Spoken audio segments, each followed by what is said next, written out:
Welcome to Perspective Shift. Hey, Mike, how's it going? Morning, Frank. How we doing? Doing well. Good to see you.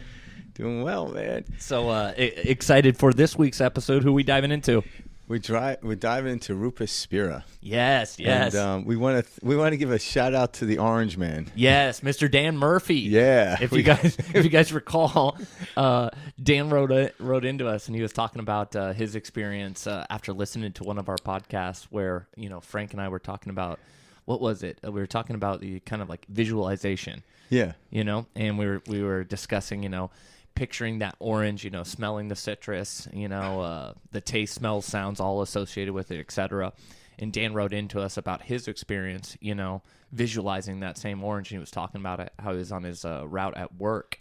And one of the different spiritual teachers he mentioned and touched on that really affected him in his life was Mr. Rupert Spira. So that's the gentleman we'll be talking about today. Yeah. Shout out to Mr. Dan Murphy. Thank you so much for the recommendation. The Orange Man. Yeah, I'm excited. Let's. So where do you want to start? Well, let's just give a quick introduction to him. Rupert. Born in 1960. Yeah. And same age as my mom. There you go. Now we know Mom. My mom was born in 1960 like, as well. Mike, don't do that. Yeah, my mom's like, come on, dude. But yes, born in 1960, so he's 62 years old. Yeah, he went to Oxford University. And Yeah. So he's a high intellect, and then he, at a young age, he was around 15 years old. He came across Rumi. Yes, the poet. Yeah, and when you read Rumi, he kind of questions everything about the reality of life in which we live. And that's the great thing about Rupert Spira. He actually talks about, what is reality, who's experiencing reality, and the I am in us. And we'll get into the videos. We'll start with that because it could seem very convoluted, very difficult, but when you really start to get it, it's very simplistic. That's a great way to say it because, I started listening to Rupert Spira back in 2019. I remember I had like 6 months where I just dove really deep into him. Mm-hmm. And at first, the way it's kind of like an Eckhart Tolle. It's not you kind of need to be on the path and have an idea of these concepts for his discussion to like really sink in. Otherwise, it can kind of like go over your head. It can kind of seem like, wait, what? What are we talking about? It's a deep level of conversation, but as Frank mentioned, when you take away all of the, when you take away all of the different, the distractions. The distraction, but like more like when you take away when you break it down, it's actually very simple concepts. That's like the best way to describe it. Yeah. And so I was excited when Dan made this recommendation because I was like, oh man, Rupert's great. So like this was fun to kind of dive back into this last week and really kind of go through his stuff. Born in London, at Oxford, he's kind of started as a scientist, I remember, or like he started on that more analytical type of path in science. Yeah, but mathematical and science. Ended up going the opposite direction, into kind of this new thought type of stuff, as well as he's an artist. He's a potter, so he does pottery. So I thought that was kind of cool, One of the other things I wanted to touch on too real quick is the Vedanta aspect to him. I don't know if I'm phrasing this right, but I wrote it down. So the Advaita Vedanta is a Hindu path of spiritual discipline and experience. And I thought that was that's something you'll often hear him talk about when you're listening to his stuff. He'll talk about the Vedanta path, Vedanta this, etc. What that is it's like a belief in like non-dualism. And so I wrote down another thing about it, and it says that it's the experiencing self, the highest self, and absolute reality is non-different, meaning the experience of the self, the experience of the higher self, and the experience of absolute reality is non-different.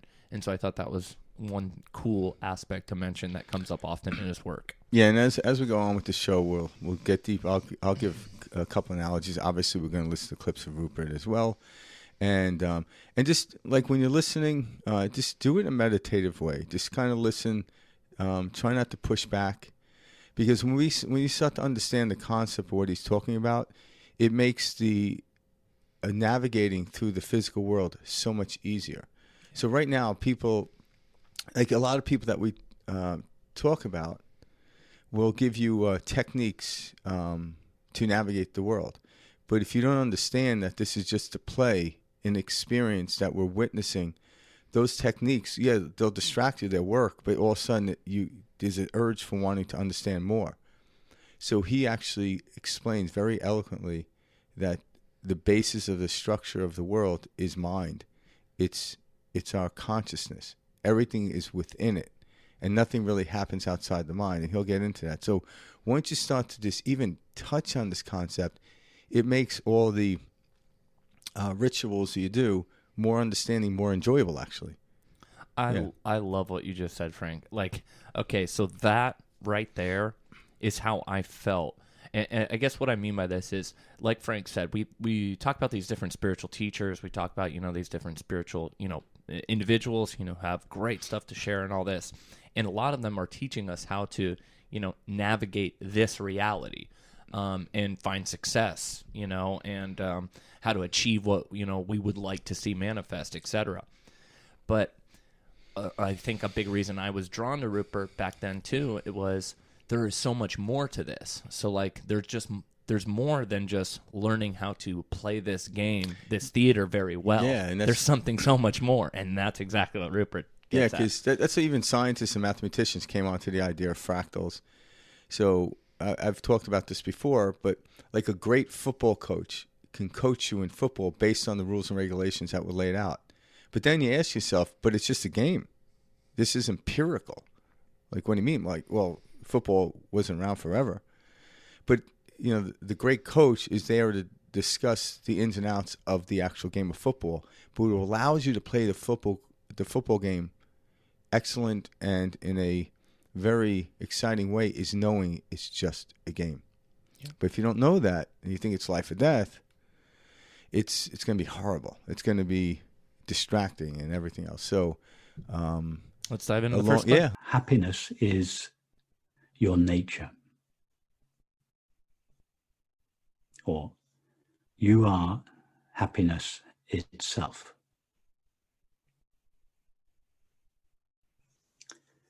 So we might wonder if happiness is our nature, the very nature of our being or ourself, then why do we not experience it all the time? And the answer is very simple. Whilst everybody knows their self to an extent, not everybody knows their self clearly as they essentially are. And it is this lack of clear self-knowledge that is responsible for the veiling or obscuring of the peace and happiness that is the very nature of ourself.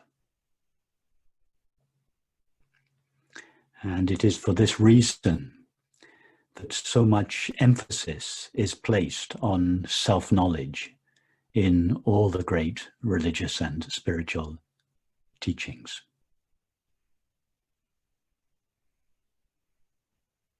What is meant by self-knowledge? Very simply, knowledge of ourself, knowledge of our being, knowledge of what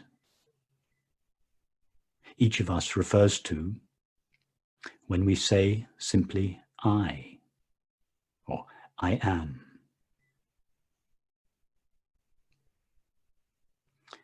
In fact, we think and speak the word I more often than any other word. And yet, very few of us know clearly what the word I refers to.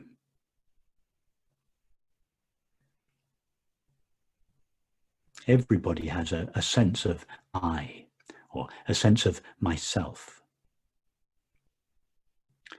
But in most cases, our sense of ourself is so thoroughly mixed up with the content of our experience that we do not know ourselves clearly.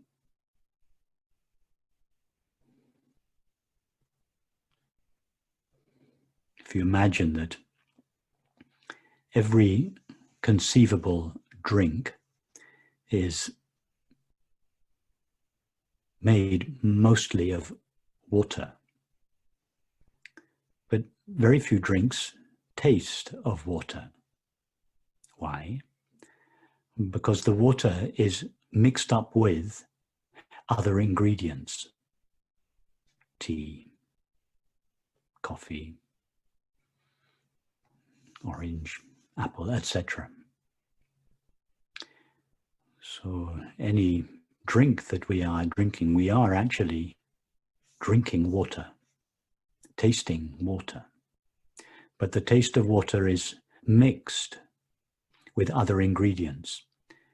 So we do not taste the water clearly. Well, our knowledge of ourself is a little bit like that. Ourself is the clear water. That is the essential ingredient in all experience, whatever we are experiencing.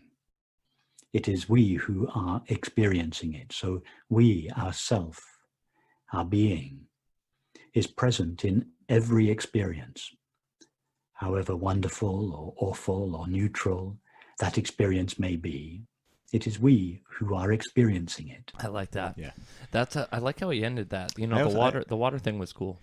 Yeah, because it is. It's like when we get to understanding who we are the witness, or we're witnessing the experience we're having. Correct. And we witness it through the five senses we have. And then that one we can't see, we call intuition, the sixth sense. But there's still the I am is not actually having the experience.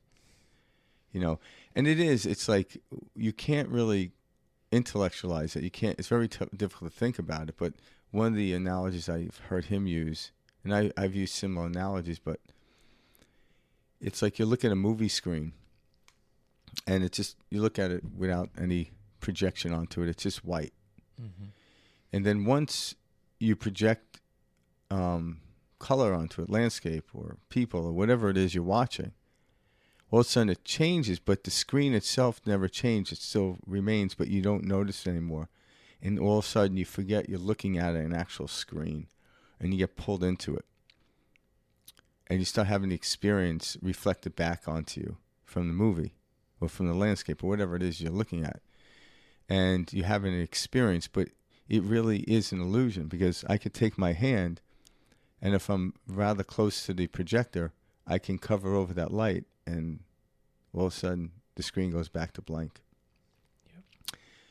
So again, it's very difficult to, you almost have to drop the intellect, because we're taught intellectually about the outside world and how to explain it. Everything from classic physics even into quantum physics, although quantum physics is starting to touch on this type of idea, but when you get intellectual into it, we kind of get stuck on that stamp, as you said. Well, you're exactly right, and that's the thing. We're constantly only taught to measure what's outside of us, and then what's outside of us is what we're calling real. Yeah, and that's kind of like what he's saying in this video I wrote down. He talks about this sense of self, and he says, the sense of self is mixed up with experience. Well, if the self is that water, experience would be, the different things added to water to change it, the taste, etc. So what he's saying by that is we have these different experiences, and then they shape and tinge our view on something that we would perceive that comes next or in the future. And what he's getting at is it's these experiences that we hold on to, and we weave this narration of a story, a linear story, and we call that reality, or we call that ourself. When in reality, the experience I had, an hour ago when I got up, or the experience I had 10 years ago, that doesn't exist. In fact, only a story of it, a narrative of it exists. And scientists have done studies on this, and about maybe 50% of our memory or our memories are actually factual. And so what we're remembering is mainly how we felt in a situation. And so we carry these stories about how we felt in a situation, and we've woven them together to create a story, a narrative of who we are today. And so this is why we feel like we need to like carry our trauma and share our trauma with others so they can kind of like understand who we are. But that's not who you are. That's a series of trauma that you have narrated and woven together, and you're calling it you. You're calling it your identity. And the whole essence of this awakening and enlightenment thing is to see that there is no identity other than what was created and woven together. You are whole. You are that water, if you will. The story you were just talking about with the screen, I love that. That's one of the clips that I picked for today's episode, so I think we should do that clip next if possible. Yes, it's thought that refers to a past that is not being experienced. In other words, thought abstracts time from the eternal now, and thereby gives birth to the possibility of one object in time and space causing another object in time and space. But experiencing never has any knowledge of one thing causing another, because its experience is not in time. You see, time and space are so profoundly woven into the way we view the world that even when we totally collapse time and space and we realize that our experience is made out of this dimensionless and transparent substance called knowing or awareness, thought then pops up and tries to go back to the old model and tries to drag the old model into our new understanding and says, but there must be a cause for the current experience. Cause implies time. Doesn't have to, does it? Two people on a seesaw, one's heavier than the other. One goes up, one goes down at the same time. Yes, but the movement of going up and down is in time. Okay. Cause is one thing causing another. Mm-hmm. One object acting on another. That is not the way experiences experience. Imagine you're a screen, there's a movie going on, two people are having an argument and are causing each other to say certain things. Yes. Husband causes his wife to say something, the wife causes her husband to say something, yes? From the point of view of these two objects, what the other object does or doesn't say is the cause of what they do or don't say. Mm-hmm. Yeah, that's the point of view of the person, yes? What about the screen? What is the screen's experience of what is going on? From the point of view of the screen, the screen knows itself, doesn't it? The screen knows only itself, don't forget. It doesn't know two people. Only screen, one person, one apparent, in other words, the person, the two people in the movie are only two people from the point of view of one of the people. Yeah. In other words, it's only a person in the film that knows another person. The screen doesn't know a person or an object, it just knows itself. But is the screen aware that... It's not aware of duality, it's not aware of objects or people. Not quite what I was going to say. Is it aware that it is being modulated, that something about its nature is in... No, from an absolute point of view, no, not even that. It's not aware of any change within itself, because in order to register a change, you have to refer to the past. An experience is too busy being present now to have time to abstract itself from the now and to look back on itself and say, what caused my current appearance? It must have come from the past. It's too busy in enjoying the moment to have time to separate itself out from life and to cause and to create or imagine a separate self in time and space. So thought takes all these, if you like, contiguous snapshots and stitches them together into a story. Say that again. Exactly, yes. Yes. But it doesn't even take all these snapshots, because there's never more than one snapshot present at a time. Where are all the other snapshots now that thought is weaving into a story called the continuously existing world? Yeah, I like exactly what you're saying here, because even like as you and I, Mike and I, sit here and talk about this stuff, the words are just pointers. They can't express like the I am in us. It can't. It's like trying to explain God. Another analogy I heard him use, it's almost like trying to look around your house for your eyeballs. Yep. You can't, because you need the eyeballs to see in that fractal of an understanding. And I think when you start to just touch on this concept, it will start to make your life, or start to see your life make sense, and all the other dramas start to dissolve. You still go to work, you know, you still gather the water and chop the wood, but all of a sudden there's this dissolving, and you get back to this essential understanding of being happy. Because, you know, hey, you go to a movie, you go to a horror movie, you're sitting there watching it. You're happy because you're watching it. But if you thought it was real and what we think reality is, you would not be happy to be in that horror movie. So it's our definitions, and thinking isn't conscious. Is just something that it floats within, and we grab to it, but it's a thought. It's fleeting. So everything that's fleeting is an illusion, just like a dream. And we're actually living in this dream world. But by all means, express it. But do it from the state of happiness, the I am. Then the state of like, oh my God, what am I supposed to do next? Am I doing this right? All this, you know, this neuroses that we tend to fall into. And I could talk about this because I used to be there. Well, you know, I know that once in a blue, I shouldn't say once blue, I'll fall into it, but then I come back to realization, like, what, hold on a second. I'm defining this. This isn't real. This is an experience. It's like an actor on a play. Act the role. Play it out. But knowing that you're the actor is what makes you act it appropriately. Or get into it and have fun with it.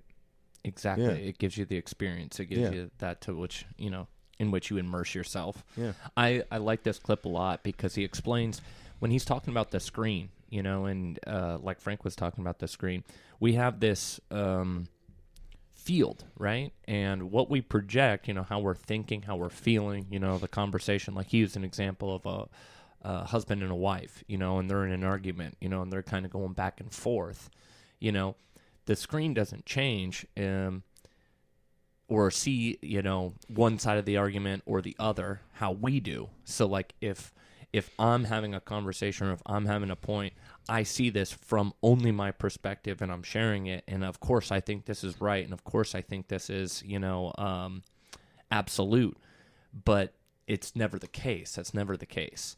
It's actually, you know, it comes down to my belief. It comes down to my experience. Just like the other side, the other person on that screen has their opinion, their view, etc., you know, of this. And we think that there's like this universal absolute truth, like this screen, this absolute truth. No, this is what's going on. But everyone's screen is different based on how we're thinking, how we're feeling, what we're projecting. Well, the screen itself is the same. Does not change. Doesn't change. It's the experience that's happening on the screen. But we're all arguing over this screen and calling it reality. We're saying, this is reality. Like I've heard it best said was, there is one Earth, but we've got 8 billion people, let's say. There are 8 billion different worlds. That's what he's saying here. Yeah. You know what I mean? Like, we've got one Earth, yes, you know, that we occupy, and it's the screen, if you will. That's one perspective, and then there's multiple. If there's 8 billion people, there's 8 billion Earths. Yeah, I see what you're saying. So the thing is, everything outside is open for interpretation, because we have, right now, like you have people that are very esteemed in their field of science and quantum physics or even in classic physics. And you can find people on either side of a fact.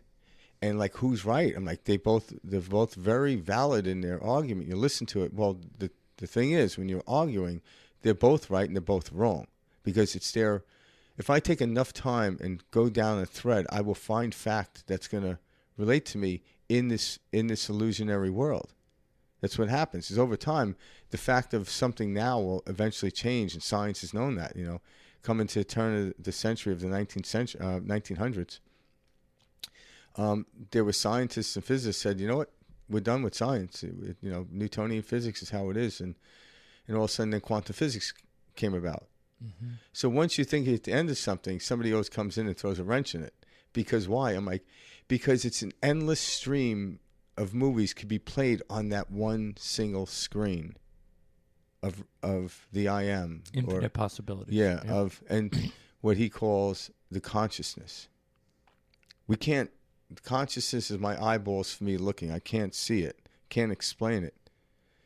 But when we start to understand that, we can broaden our perspective. And okay, I'm going to choose a line to go down. I like this. I like going. This is my regimen every day. I like doing it. I enjoy doing it. I'm happy doing it. But I know eventually it's going to get tired and old, so I have to shift to something else and keeping it anew. But what allows me to do that is not to realize this regimen isn't creating what I want. It's creating the experience, but happiness is where I'm at in the field of doing that. So nothing can create happiness. That's who we are. Now, if we think this is real, we fall out of the state of happiness. There are people believe that, like, our job isn't to be happy. Our job is just to stick, do whatever we have to do to get to the end. I'm like, end of what? And guess what?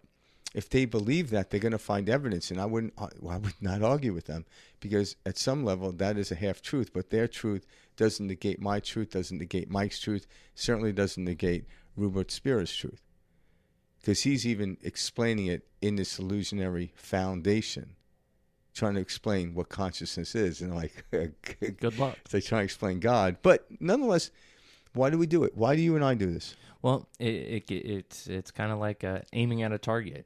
How close can we get? So why do you do it? Like, what's the feeling, the way it feels? I enjoy it. Yeah, it keeps you. It allows you to maintain in this moment. That's what Rupert's getting at with all this. There's this all powerful moment that we all exist in, and it's only now. There is no past. There is no future. It's the story we're talking about now can actually affect our past, and that directly affects what we perceive as the future. That's what he's talking about here. So he says thought is never now, because as soon as your mind goes to thought, it's taking you out of this moment.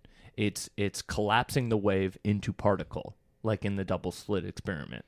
It's taking you out of this moment of infinite possibilities, and your thought says, this is how it is, or this is how I perceive something. There it is. That's how it is. And we call that truth, or we call that reality. And it's only one version of reality, and it's your version.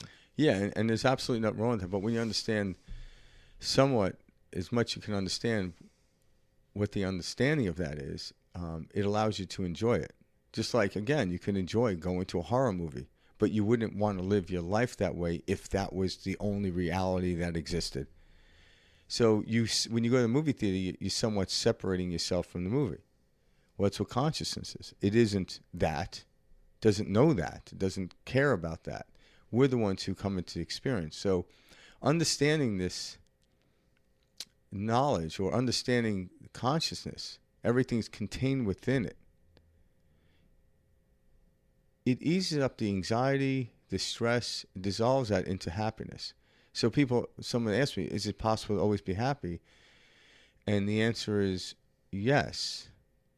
But have you done it? And, well,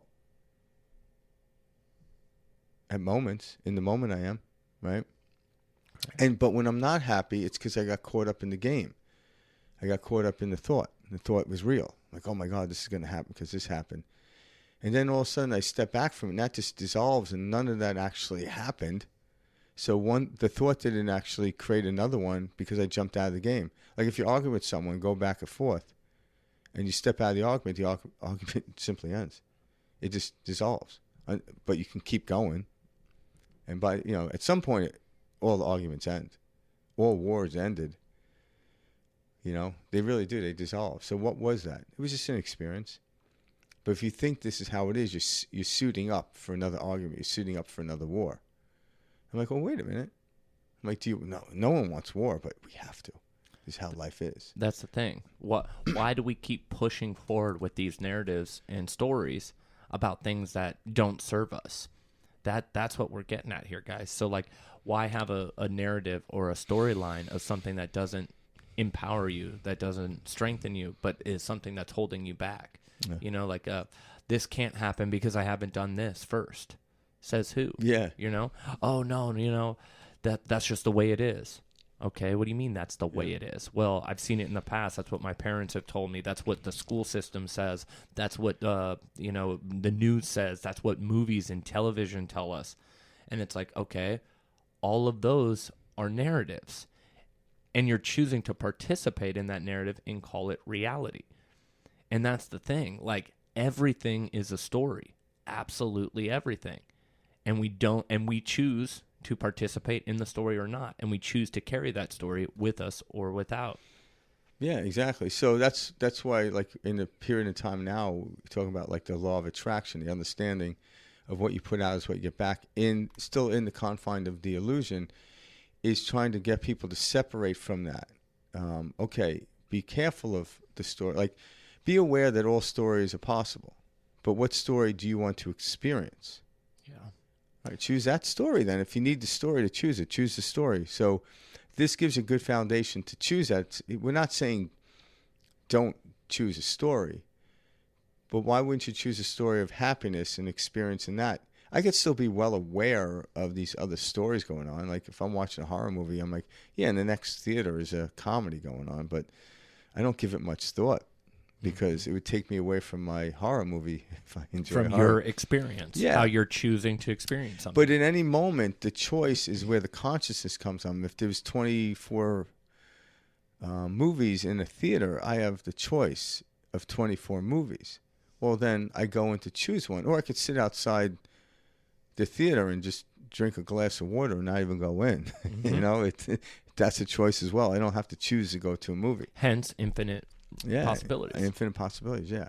You know. All right, here's another one. Before we jump into this one, actually, so this one's on meditation, right? This clip? Yes. Awareness, meditation. One of the things, so Rupert Spira, Frank and I were talking about this off camera before we jumped on, but one of the people that was a teacher, you know, and helped educate Rupert was a gentleman named Francis Lucille. And I found this awesome quote before we went on that I wanted to share. And Francis Lucille says, meditation is a universal yes to everything.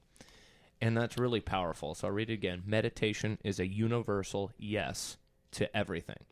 So what is Francis Lucille saying here? He's saying we must accept everything as it is. That's the crux of this. What is meditation? There's no judgment, there's no projection, there's no this, there's no that. It's simply being. Well, there's no separateness. Correct. So you're not separate from anything. We don't experience duality until we separate. Exactly. And that's until just an the mind, experience. Yeah. So comes into play. Yeah. So in non-duality, you don't have to accept anything because there is no thing to accept.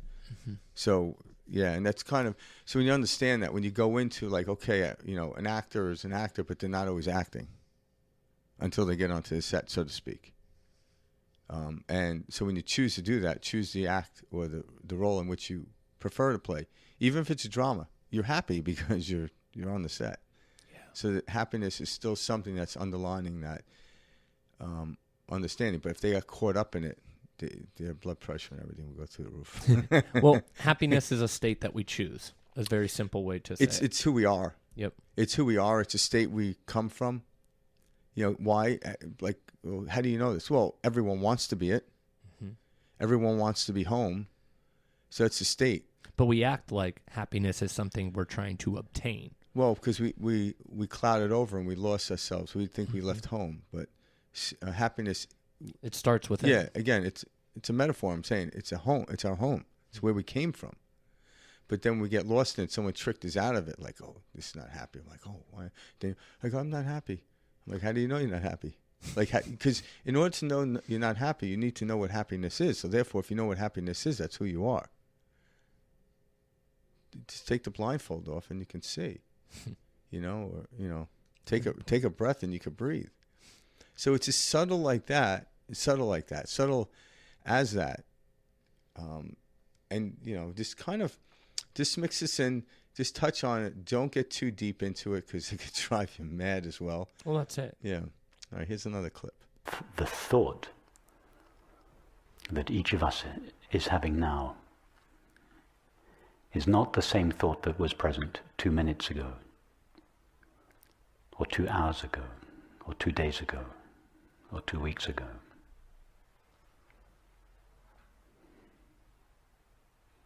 The flow of sensations of the body that each of us is aware of now is not the same as it was 2 minutes ago, 2 weeks ago, 2 months ago.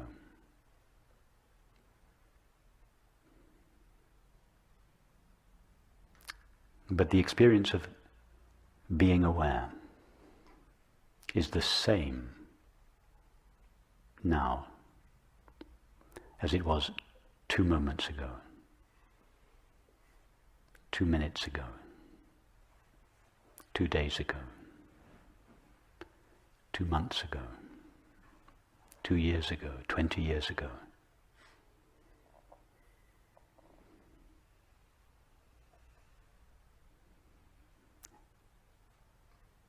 Being aware is the only element of experience that never changes, that never appears or disappears.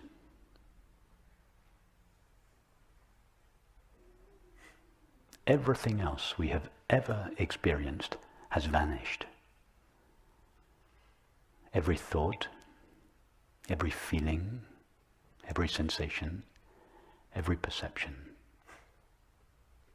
These are vanishing all the time. How long does a thought last? That's a short clip, but gets right to the heart of it. And me and Mike used this analogy before about understanding the awareness, and it's kind of I don't know. I just lost my train. A sense of presence. Yeah, what he's getting at. It's a now moment. I love this clip because it describes it perfectly what we're going through. Yeah, one of the analogies you and I use is awareness is like you can come back and have an understanding of a memory of when you were a child, like 5 years old. Remember, I'll go my timeline: 5 years old, 18 years old, 20 years old, 30 years old, and the present moment in which we sit right now, where I'm 55 years old, and in the understanding of counting time. But what knew the 5-year-old, what knew the 18-year-old, knew the 20, 30, and 55 never aged. It was the awareness of that. So that is the essential. It's when you hear in spiritual teachings and religion that we are infinite. The I am is infinite. The story is fleeting. So that 18-year-old body that I look at a yearbook picture, I'm like, damn. Where the hell did that guy go? Where'd that guy go? Look what showed up in this place. Dude, honestly, that is the most perfect example. Because we all say that. We all go, I do you feel 30? Do you feel 25? Do you feel this? Yeah. And people go, no, I don't. I still feel like I'm like what? 16. I feel like I'm 18. I feel like I'm 20. People say this all the time.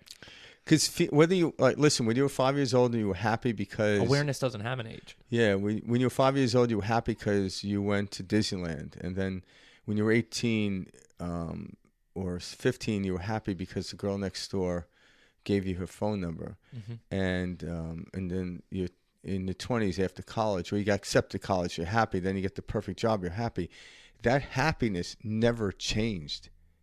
The circumstances, situations that we attach to it changed, but the happiness was always the feeling of that happiness. It didn't change whether it was because I went to Disneyland or I got a great job or I met the girl of my dreams and whatever it is. Those are circumstances that we attach to. This is why I'm happy. I'm like, no. All those things are just a byproduct of the happiness, or another experience of the happiness, another way to express the happiness, but they aren't happiness. Happiness is always the same, just like the witnesser of who I am witnesses who I become in the state of like I made up this thing called Frank Daly. Although my parents did that. You're just playing Sons along. of bitches. Yeah, I'm just playing along. That's how it works.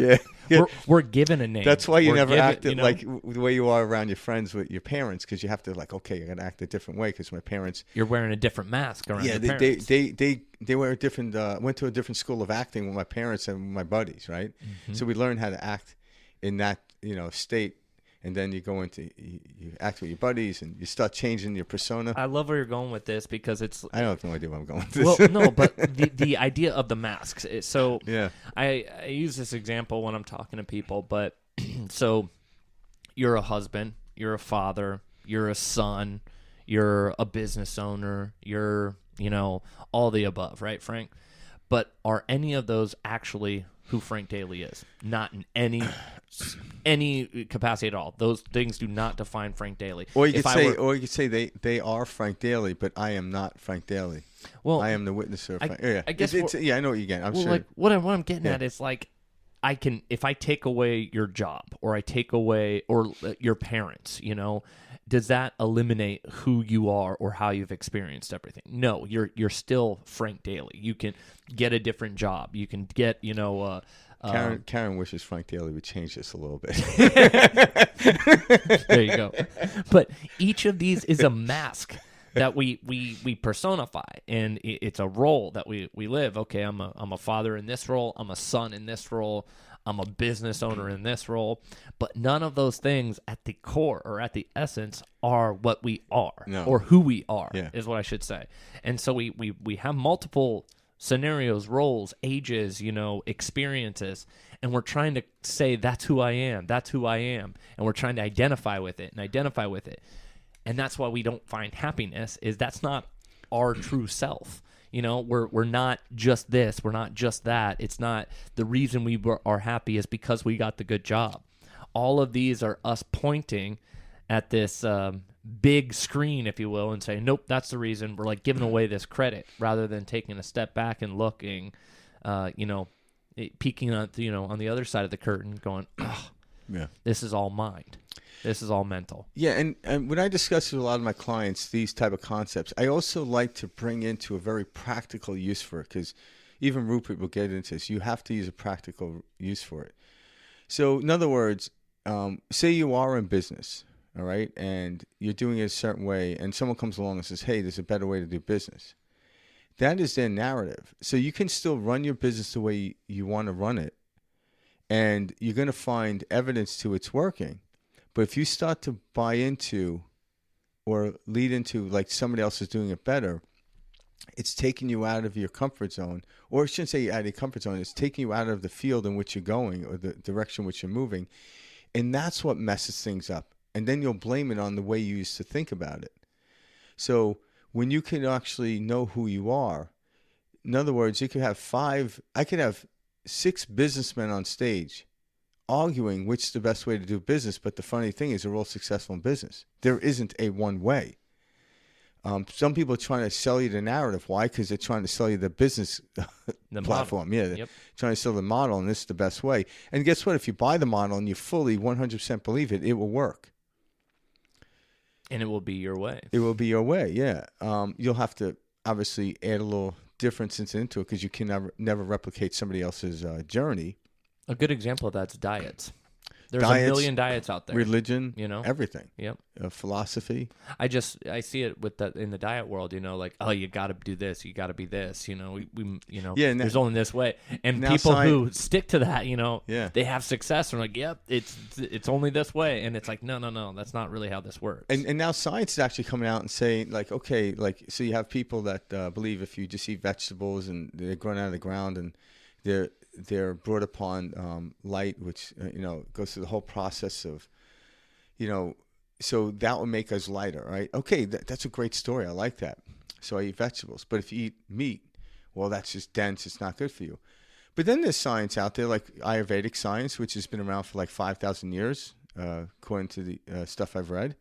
And now what's matching up to that is the blood type, to eat to your blood type. So yeah, some people might, and this is a factual thing that they came across, a conclusion they came across.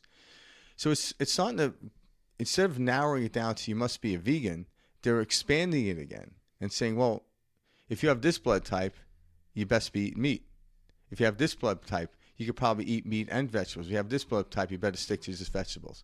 And I'm not really, I'm simplifying. I probably got it wrong, but the understanding of the three blood types have three different ways of eating. It broadens the perspective of there isn't a right or wrong way to eat. Just understand the way you follow. Because if you don't have any belief in anything, it's difficult to follow the narrative in this illusionary world. You need some foundation. Again, the analogy I use, how do you play football without the limited structure of a field of 100 by 50 and rules and regulations that apply to both teams? The game would not be able to play because you wouldn't know where to start, begin, and whatever. So we came here in this illusion of space and time. There's nothing wrong with that. But when you realize it's just an illusion, so therefore I can choose it. So when you choose something outside the norm of everyone else, first I recommend go forth and tell no one, because until you prove it works, you're going to prove good luck. You're going to talk yourself out of it. Everyone that proven something to the world that went on their own didn't talk about it. They came back with the evidence. So if you really want to change the world because you don't like the way things are going, well, do it. But don't try to prove people before you prove it to yourself. Yeah. And how do you prove it to yourself? You'll see effects of it. But understanding that you are the I am is the consciousness of it. Now we can put whatever narrative into it. And that's where, like Jesus said, go forth and tell no one. And eventually the evidence will show up. And guess what? If the evidence shows up and there are people out there like, I'd rather be doing it that way than this way, good. Well, the people that rather be doing it the way they've been doing it, there's nothing wrong with that either. Because you don't want to trade out one story for the other and just go down that rabbit hole. We've seen, I see it now with people like, you had this group called Antifa, right? They were against fascism, anti-fascism. Well, all of a sudden they would berate these conferences at colleges and places because they didn't like what they were saying. All of a sudden, I'm like, well, if you actually look at the common understanding, what most people look at, what the understanding of fascism is, they're actually doing it. Correct. It's just their narrative. They didn't like the narrative of the other one, so they want to change it. So you're trading one story in for the other that still keeps you out of balance. That's all it does. So you're just trading one lie for the other lie, or one delusion for the other delusion. If you understand it's a delusion, you play it. That's fine. It's okay. But don't trade it out thinking it's going to be the savior of your life. It's not. It's just an experience. I love that. Yeah. This next clip is a good segue too. The experience of fear itself is not the problem. It's your resistance to it. I wish I could replace what is present with what is not present. That's it. Therein lies your suffering. The suffering is not in the fear. Fear is neutral. It's your resistance to it that is your suffering. And your resistance to it is contained in a single thought. It is that insubstantial. Whenever you are suffering, your suffering is contained in a single thought. I don't like this. I don't like what is going on. I don't like what is present. I want what is not present. That's it. That is our suffering. That single thought. The suffering is never in the experience itself. I'm not talking about physical pain. I'm talking about psychological suffering. In other words, we allow a single thought, a single flimsy, insubstantial thought to spoil our happiness. Yeah. And I experience this all the time. I'll be sitting there happy, and then Karen's like, hey, take the garbage out. And I let that thought take me out of my happiness. I love your analogy there, Frank. I love that. But this is the thing. What we get upset about, what we deem non-preferential, what we don't like, etc. We're talking about our thoughts, our thought onto a situation or experience. Yeah. It's never the actual experience. It's not, the taking out of the trash. It's the, I got to do this. Yeah. I got to, and then it's cold out, I got to walk the trash can to the street. It's all these ideas about what the thought, or what the action entails. It's never the experience. And like in an instant, you go from like, just taking the story, like I'm sitting on the couch enjoying something or whatever I'm doing, or my focus is here. And then the asking of it, all of a sudden, in an instant, I change my biorhythms in my body and my brain waves in my body. And all of a sudden, now I want to blame it on the person whose mouth opened up in the next room. Yep. And that becomes the funny part of it, because it was It is funny. It is funny because it's was comical. my It's like, oh my goodness. Yeah. Look at my mind. Karen wishes I was a lot less funnier. Comical. Real funny. Yeah, you're real funny. Just take the damn garbage out. Karen's actually a very sweet woman. I just want to let everyone know, because she's going to be listening. Of course she is. This clip was one of my favorites because it also discusses the resistance. And that's where most of us have the most trouble when it comes to manifesting the experiences we want to have. We've got these goals, we've got these dreams, and we want to see them come to fruition. But there's this sense of resistance, like almost like this: what if it doesn't come true? Or I don't know how to get to that point. Or these things need to fall into place in order for me to achieve this.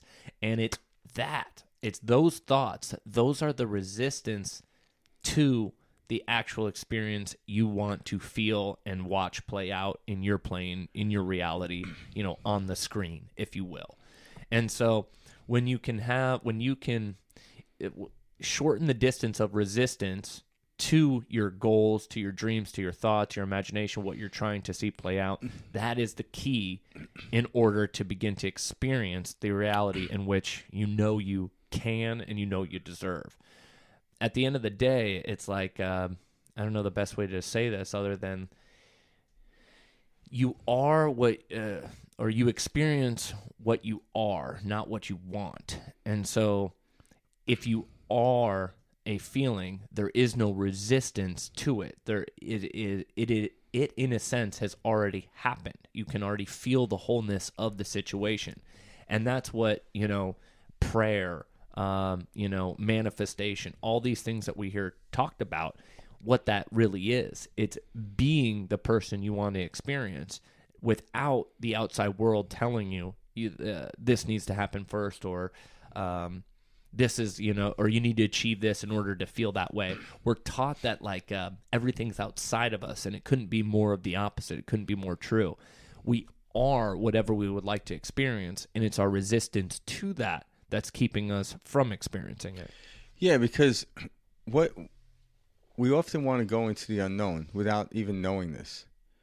And so we set goals, right? And this is in the field of the game. There's nothing wrong with it, but I understand how you're playing it. But we want to know how it's going to work out. We think we do, and that gives a resistance, and that creates what we call the fear. The fear is the unknown, right? But when you actually open up to it, because you actually ask for that, you resist it. And resistance means you just slow it down. You're not going to stop it. Because eventually you get too much resistance. So if I'm holding onto a branch in the river, and the river is just like at a 4 rapid, right?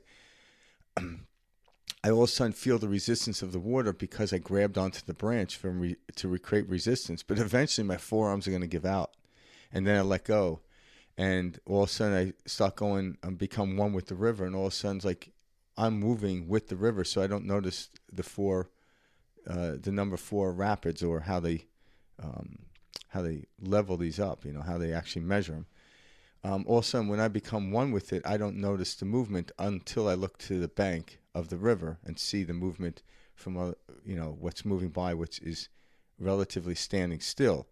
But if I close my eyes, eventually, all of a sudden, like, am I moving? Well, yeah. If you feel a rock go by or something like that, you notice that. It's a sensation. That's all it is. So fear is a sensation that we built up because we didn't want to go forth. But if you start to understand this is an illusion. What do you have to lose? You start to loosen up. But resistance, too, is part and parcel of this experience we're having. Because if there was no resistance, there'd be nothing to feel. So a higher frequency moving is a resistor. So It's not about getting rid of resistance. It's about coming up to resistance and then letting go and becoming one with it. Because you wouldn't feel the wind if there was no resistance. You wouldn't feel anything.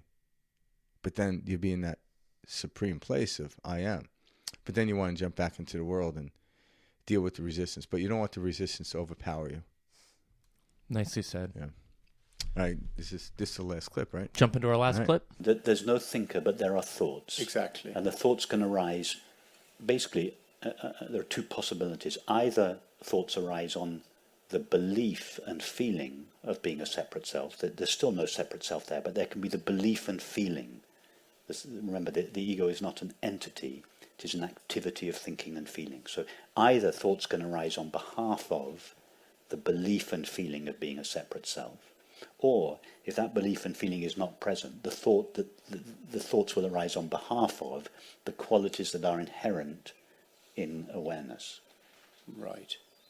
Yeah, exactly. Because then awareness is no longer veiled, and as before, the thoughts were arising on behalf of awareness, but a veiled form of awareness, and therefore we could say all thoughts ultimately come Yes. from awareness, but there, some category of thoughts are filtered through the belief in separation, and some thoughts just arise on behalf of awareness without being filtered through the belief of separation. Right. For instance, let's relate this to feelings. If we say the nature of awareness is in relation to feelings, we could call it love. All feelings ultimately arise from love and are an expression of love. But when love is filtered through the sense of separation, it comes out as hatred. So the stuff that hatred is made of is still love. The only stuff it can be made out of, the only stuff there is love or consciousness or spirit. If there's no sense of separation, that love just expresses itself. Yes. But if it's filtered through a thick layer, a thick belief and feeling of separation, the same love will come out the other side of that feeling as hatred and express itself as such. Yes, because of the illusion of separation, and therefore the animosity and conflict. The illusion of separation will muddy the love, distort the love, and it will come out as hatred. And because awareness is free, it's free to create its form in whatever direction it chooses, i.e. it's free enough that it can choose to veil itself. No, awareness doesn't choose to veil itself. When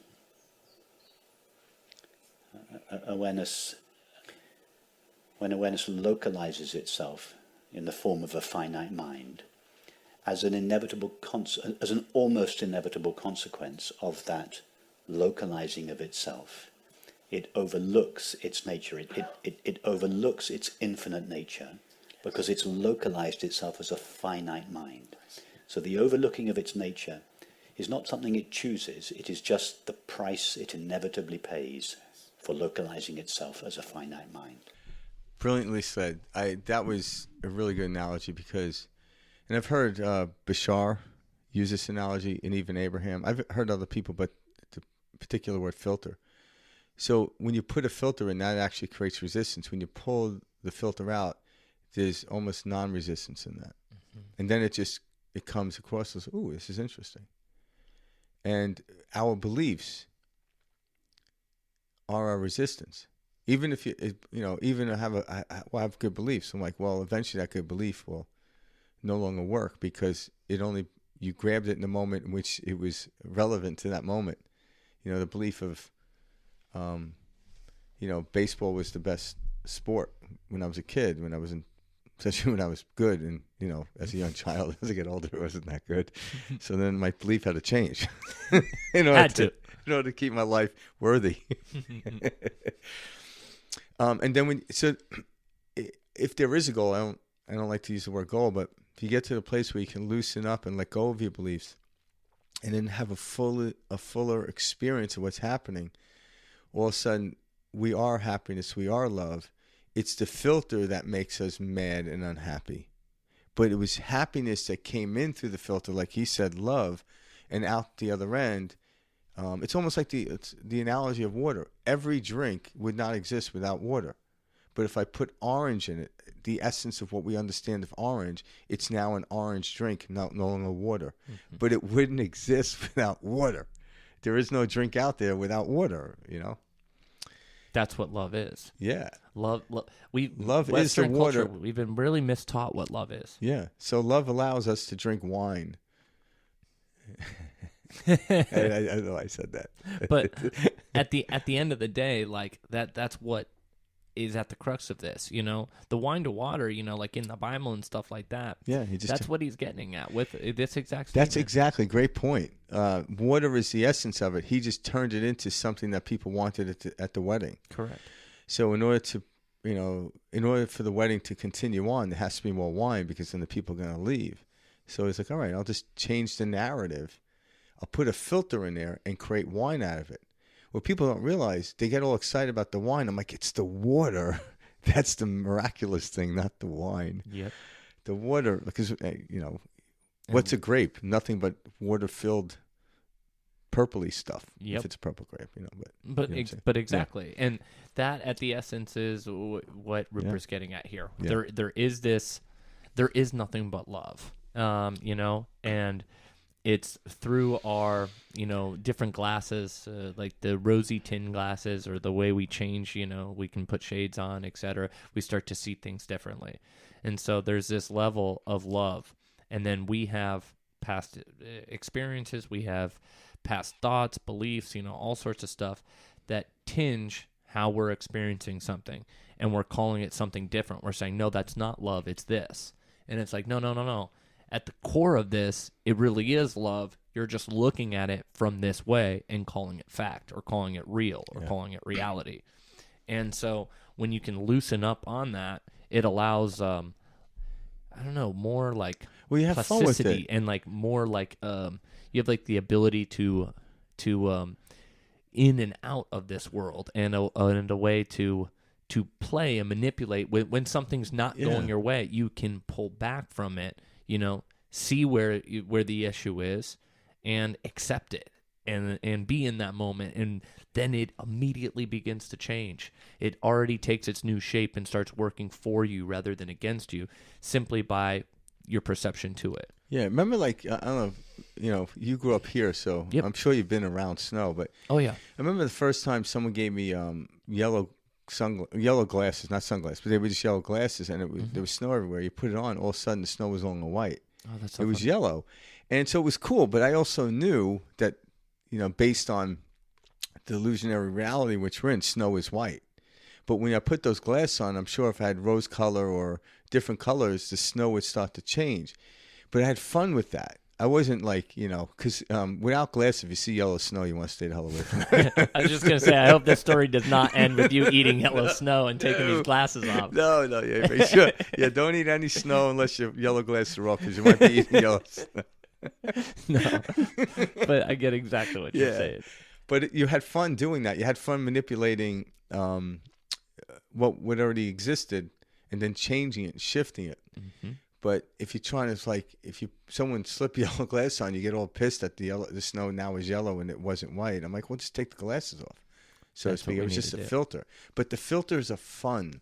They're not meant to be used, or eliminate the filter, because you understand what's coming through the other side, and you won't get upset with it. So what's coming through the filter, what comes out the other side. It's like, well, if you know you have yellow glass on, the snow's gonna be yellow. But if you're expecting the snow to be white, there lies the problem.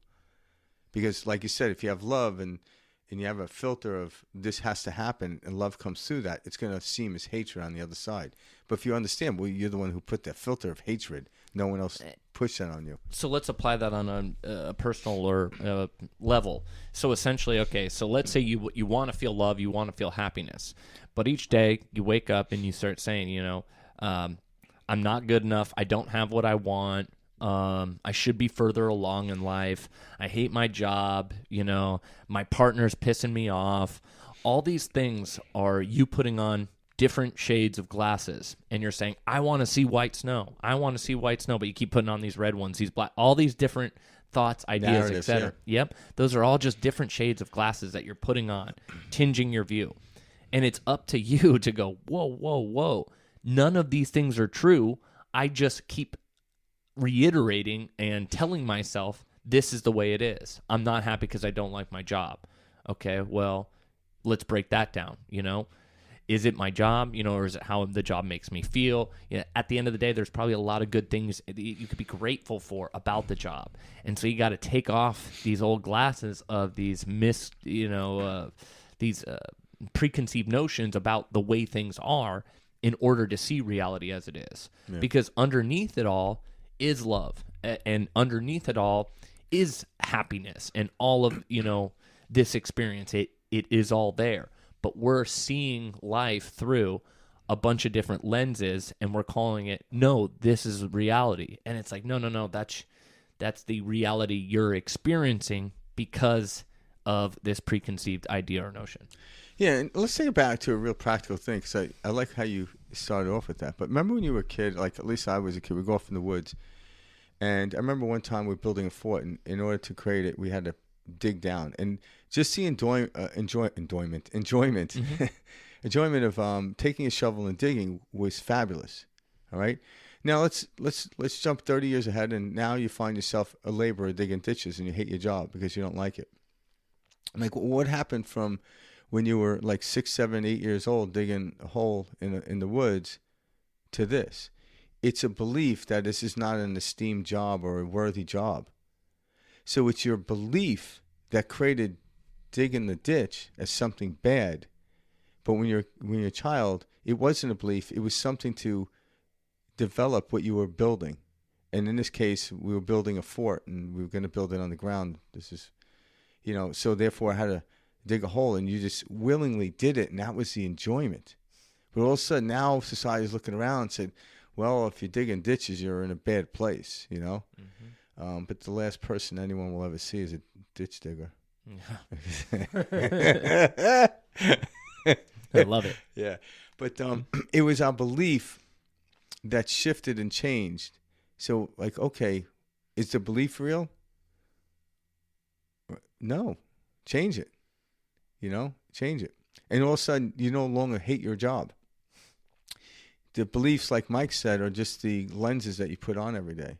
So once you pull those off, the person that was annoying you at work looks like a character now, It's just like, oh, it's an interesting character, right? Why would you say this bothers me? Well, it bothers me. Well, it bothers you is because you said it bothers you. You believe it will bother you. And when they do this, it irritates. See, they did that. I told you to do that. And I'm like, yeah, but that's what they do. And then there's a layer on top of that. What do you mean I can't just do that? That's not me. It's not who I am. Yeah. What you're saying you are is a series of stories that aren't true. Yeah. That you're just holding on to, and you're going, that's me. No. How can I do that? People are going to look at me different. They're going to be like, what do you mean? Why are you all of a sudden enjoying yourself? That's not who I am. I'm just not that type of person. Says who? Says you. Says these stories that you carry, etc. Who knows how you're going to be interpreted, or how your friends or family are going to see you and experience you, etc. and all of this.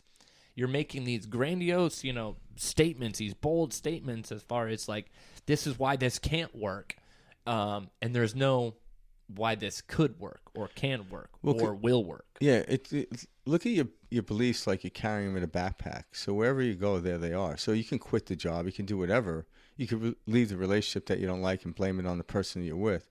But when you get into the next relationship, once you get settled into a relationship, all of a sudden you start emptying your backpack. And the same situation comes up. Now you're like, oh, it's this gender's fault and that gender's fault. Like, and all of a sudden men will get together, women will get together. This is why it doesn't work out. And I'm like, no, it's the backpack of beliefs you're carrying around that are creating the animosity with you and those around you.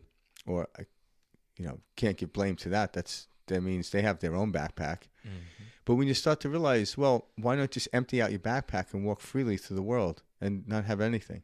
And then whatever you experience, like, wow, it's where the term when in Rome came from. When there, do as they do. Do as the Romans do. No, I want to take my backpack to Rome. I'm like, good luck with that. Like, why not just stay home if you're going to do that? right? So, tomorrow or today when you go out of your house and you're going to work and, someone is bothering you, it's like, ask yourself, why they bother me? Don't let them bother you. Don't avoid them. But when they say that silly thing that you don't bother, it's like, let it go on by. It's just a thought. Don't let it pull you down. And then all of a sudden you're like, wow, you'll start to see this actually works. This is practical use but we're the ones choosing the belief. And we have so many beliefs that when somebody throws something out of our belief, we get upset.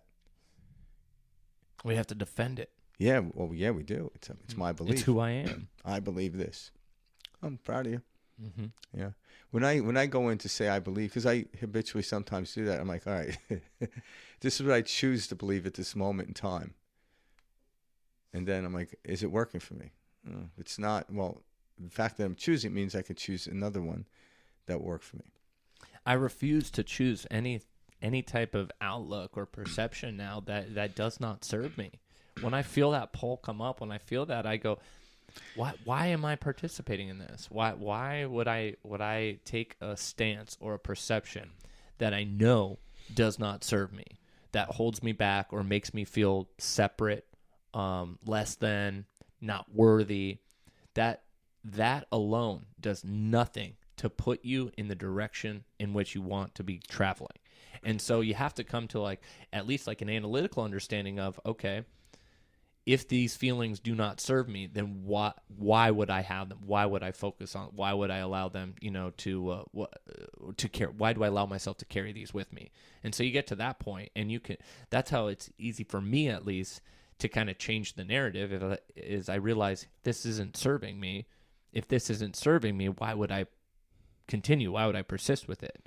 And a lot of people don't understand that. They just think their reaction or their projection does not matter and does not affect the outside world. We're often taught that the outside world's just happening and we're reacting to it. And so science, neuroscience, and multiple fields, quantum physics, etc., all these types of stuff, they have proven that our experience with reality shapes reality. Our perception to it shapes it. This has been done with the double slit experiment that we talked about earlier.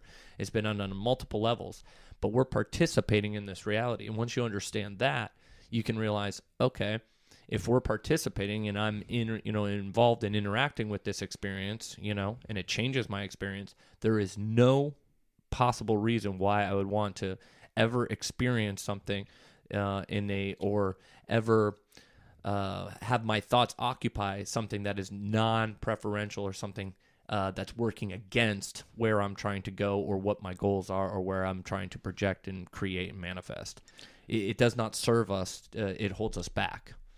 Yeah, and getting back to what you said earlier about Francis Lucille and his understanding of meditation. Yep. So when we use the form of meditation, we actually wipe out all beliefs, and we just kind of get down to the essence of who we are. Like whether you put your attention on your foot, your hand, or listen to the clock ticking if you still have a clock, and you just focus that. And because you hear a clock ticking, you don't really have a strong belief about that. All of a sudden, all beliefs and all thoughts start to just disappear.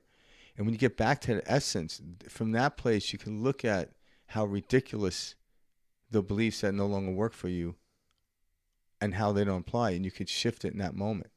Because a lot of times in neuroscience, they'll say, well, you have a neural pathway that believes that, and when this word happens, you get triggered. All right?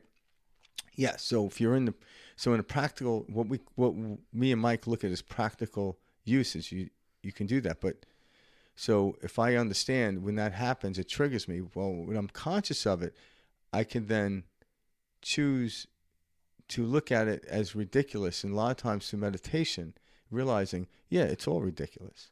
Why would I let somebody saying something upset me? So from the field of meditation, everything is equal in its value. There's nothing more value than anything else. And, whether you focus on your breath, again, it's just a place of focus. Or focus on the sound of clock. Or focus on just watching the thoughts. Watching the thought of, Mary at work upsetting you. Just watch it. You're not getting upset. You're observing it. Like you watched a movie. And all of a sudden you realize I created some distance between that. The thing that you're looking at now, you're looking at from the universal place of I am. And that's just a little segment. And like, wow. Just like when I watch a movie, I know I am not in the movie. Once in a while I get drawn into it, but I forget I'm watching the TV or the screen, but I'm separate from it. If I'm separate from it, I can get up from the chair and just go about my day without any overcoming. Like, can you imagine you do that? Like every time you watch a horror movie, you have to go to a therapist. It's like, what happened? Oh, I watched Breaking Bad. Holy shit. It's going to take 7 years of therapy to get over that one. Right? Honestly, that's funny. That's a good example. Yeah. Like taking everything for real, or taking everything as, that's the thing. We're our own worst enemy. And I believe the reason we like to watch those movies, enjoy them, is because we watch the main characters make one bad choice after the next. We see them do it because we see everything happening. At least what they don't see, we can see, right? You could see Tuco coming this way, and Walter White doing this, and Jesse doing this, and all of a sudden we're seeing like, well, if he just stopped and dealt with his cancer, this TV show would have never been made. Mm-hmm. But he had to raise money because he felt he was lacking, and all of a sudden, one thing after another just kept piling. And the reason we also get tired of that is because you realize this is not how life is meant to be lived, or I shouldn't say meant to be lived. We can live life a lot differently, one with happiness. Poor choices lead to higher drama, higher drama, higher drama, higher drama. And that's, we watch them like, okay, this is a great program of what not to do. But in some essence, we already knew that. And that's it. Yeah. I feel like our what resonates as truth is, for all of us, is it's always there. Like these concepts, the reason you're listening to this channel right now or listening to anything, it's your heart, your soul. You know there's truth, and it resonates. I remember when I first discovered these concepts and started learning about these, it was like the first time in my life where I heard something and I didn't need to like look it up and validate it. I knew it was true. I could feel it was true. I was like, oh my gosh, this is what I've been looking for. Because it peeled back the layers and you got to happiness and love, which happiness and love, it's not, you can't separate the two. And that's the essence of who we are. It's just all these added beliefs and choices that bury the essence of who we are. But they're illusion. You could just go and blow them away like dust. Mm-hmm. So it's not like you have to pull out the shovel and dig deep. Yeah. It's the essence. And, looking into Rupert Spira, like there's a lot of content with him on it. Yeah. He's still out there. He has a big online presence. Yeah, because what is he, 62 years old. Mm-hmm. So he's still very young. He has a lot to offer. And there's a lot of stuff out there. Like we had this one clip where he was answering a question. There's a lot of stuff out there where people are asking everyday questions, which I think are brilliant. I love it. Because he goes into it so they're really helpful because a lot of these questions we all have, and he'll run it through his understanding of the I am, and whether you're willing to go there with him or not, you come out the other end like, yep, it's just a belief. Yeah. And they're trying to hold on to belief sometimes in discussion. And once they realize let go, it's like, well, then they know what he knows. He doesn't know anymore. He just got rid of his backpack, so to speak. That's it. Yeah. All right. One thing before we wrap this up too is check out Rupert's different novels that he's released. He's put out a bunch of different books. Yeah, like 24, 20, something like that. Yeah. 20 odd books. But his last book, I wrote down the title that he released in 22, and it was called "You Are the Happiness You Seek." So take a look at that. That's available, online, book form, Amazon, all that good stuff. But go to his YouTube page because he has some great content on there. He has a lot more than a lot of the different people we've featured on this show, and he captures a lot of good stuff. And there's plenty of content out there. I think you'll enjoy. Yeah. Well, thanks for checking out Perspective Shift. You can email us. We've been getting a lot of emails in from. It's been great. Yeah, it's been great from people that telling us their experiences. Again, we talked about this. We're starting a special edition of Perspective Shift where we're going to actually feature in each one. They're gonna be like 10 minutes long, 15 minutes long. But we'll feature each email from a viewer Yep. or a listener that writes in. And obviously, if you do write in, just let us know if you want us to talk about it, or you just want us to keep it between ourselves, and we have no problem with that as well. Yep. But yeah, we appreciate everyone writing in again. This is from Dan Murphy. Yeah. Thank you, buddy. Thanks, Dan. And check us out on Perspective Shift. If you like what we saw below, hit the subscribe button on YouTube. Go to Instagram, DM us. Yes. And and also you can reach us at perspectiveshift2020@gmail.com. Exactly, Yeah. guys. Reach out. We love reading what you guys are talking about. It's fun for us. It's exciting and getting to interact with you guys. And some of the stories that you have written in about, it's honestly mind-blowing. Frank and I, we'll call each other. We're like, dude, did you just read that email? Yeah. So thank you guys for sending that in. It means a lot. And Yeah. we love communicating with you guys. Yeah. Peace We'll see out. you guys next week. Yeah. Peace out.